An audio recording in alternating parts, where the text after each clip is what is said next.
ഇനി ഇതേപോലെ വളരെ ഹെൽത്തി ആയിട്ടുള്ള ഒരു ഡേറ്റ്സിൻ്റെ ലഡുവാണ് തയ്യാറാക്കണേ. കണ്ടല്ലോ, അടിപൊളിയാണ്. അപ്പോൾ വീഡിയോയിലേക്ക് പോവാം. ഹായ് കൂട്ടുകാരെ, സെലം ബ്ലോസിലേക്ക് സ്വാഗതം. ഇന്ന് ഒരു 200 ഗ്രാം ഈന്തപ്പഴം എടുത്തിട്ടുണ്ട്. അപ്പോൾ ഞാൻ 250 ഗ്രാം വാങ്ങിച്ചിട്ട് അതിൽ നിന്ന് 200 ഗ്രാമാണ് എടുത്തിരിക്കുന്നത്. അതിൻ്റെ കുരുവൊക്കെ മാറ്റിയെടുത്തിട്ടുണ്ട്. കണ്ടല്ലോ, അതിൻ്റെ സീഡ്സൊക്കെ മാറ്റിയെടുത്തിട്ടുണ്ട്. ഇവിടെ ഇതൊരെണ്ണം ചീത്ത ചെയ്തായിരുന്നു. ഇപ്പോൾ 200 ഗ്രാം വരും. ഇതേപോലെ ഞാൻ കട്ട് ചെയ്തെടുത്ത് വെച്ചിട്ടുണ്ട്. അപ്പോൾ ഇതിനി ഒന്ന് മാറ്റി വയ്ക്കാം. അതിനുശേഷം ഇതേപോലെ ഒരു പിടി തേങ്ങ ഗ്രേറ്റ് ചെയ്തെടുത്തിട്ടുണ്ട്. കണ്ടല്ലോ, ശകലം നെയ്യ് ചേർത്ത് കൊടുത്തിട്ടുണ്ട്, ഗീ. ഇതിലേക്ക് നമ്മുടെ തേങ്ങ ചേർത്ത് കൊടുത്തൊന്ന് ഫ്രൈ ചെയ്തെടുക്കണം.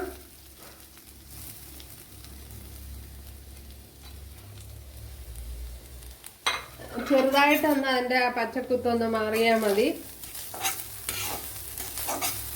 അല്ല, നല്ലതുപോലെ ഒന്ന് ഫ്രൈ ആവണ്ട.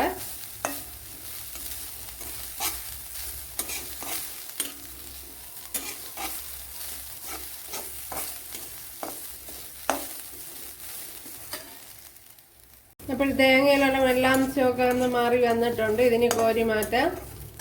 ഞാൻ കാഷ്യൂനട്ട് എടുത്തിട്ടുണ്ട്, അത് ചേർത്ത് കൊടുക്കുക.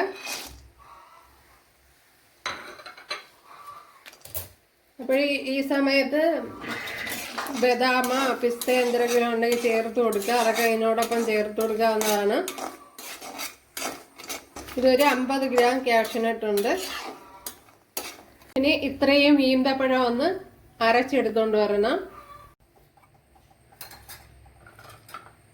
ഇതിലേക്ക് നമ്മൾ അരച്ചെടുത്ത ഡേറ്റ്സ് ചേർത്ത് കൊടുക്കുക. ഇത് ഇച്ചിരി വെള്ളത്തിൽ നല്ല കട്ടിയുള്ള ഡേറ്റ്സ് ഒക്കെ ഉണ്ടല്ലോ, ഈത്തപ്പഴം, അതൊക്കെ ആണെങ്കിൽ ഇച്ചിരി കുതിർത്തിട്ട് എടുക്കുന്നതാണ് നല്ലത്.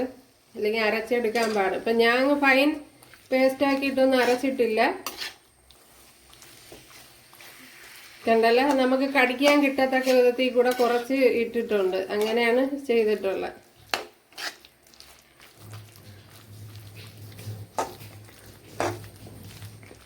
ഇതിനി നല്ലപോലെ ഇതിൻ്റെ ഈർപ്പമൊക്കെ ഒന്ന് മാറ്റി നല്ലപോലെ ഒന്ന് എടുക്കണം.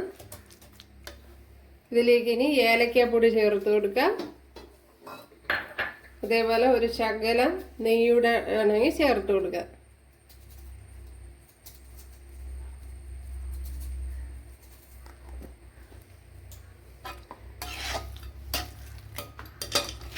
അപ്പോൾ ചിലത് നല്ല ടൈറ്റൊന്നും കാണുമല്ലോ, പക്ഷേ ചിലത് നല്ല ഹാർഡായിട്ടിരിക്കുക. അപ്പോൾ ഇത് നല്ല ഹാർഡാണ്. ഞാൻ കണ്ടല്ലോ, ഇതേപോലെ ഉണങ്ങി ഇങ്ങനെ ഇരിക്കുകയാണ്. അപ്പോഴിത് അരച്ചെടുക്കുക വെച്ച് പ്രയാസമായിരുന്നു.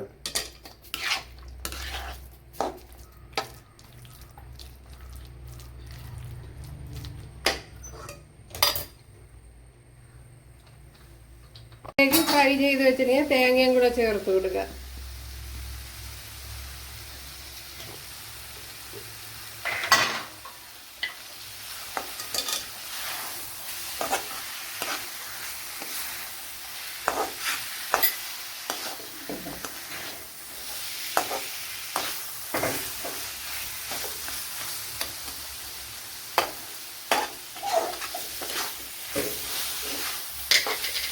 ആ ഒരു കാര്യം മാത്രം ശ്രദ്ധിച്ചാൽ മതി. അല്ലാതെ എല്ലാം ഈസിയാണ്.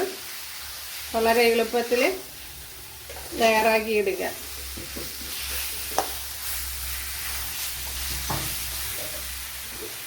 അപ്പോൾ നെയ്യ് നിങ്ങൾക്ക് താല്പര്യമാണെങ്കിൽ കുറച്ചുകൂടെ ചേർത്ത് കൊടുക്കുക. കണ്ടല്ലോ, വെള്ളമഴയൊക്കെ നല്ലപോലെ തോർന്ന് വന്നിട്ടുണ്ട്. ഇനി ഇത് തന്നെ മതിയാവും.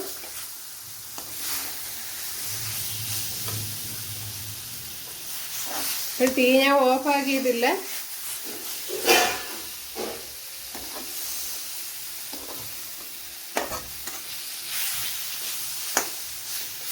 ഓക്കെ, ഇത് തന്നെ മതി.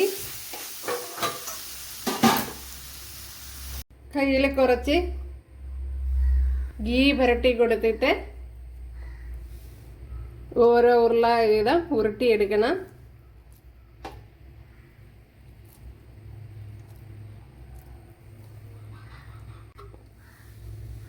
കയ്യിൽ ഇതുപോലെ നെയ്യ് തേച്ച് കൊടുത്തിട്ട് ഇങ്ങനെ ഓരോ ഉണ്ടകളായിട്ട് ഉരുട്ടിയെടുക്കുക.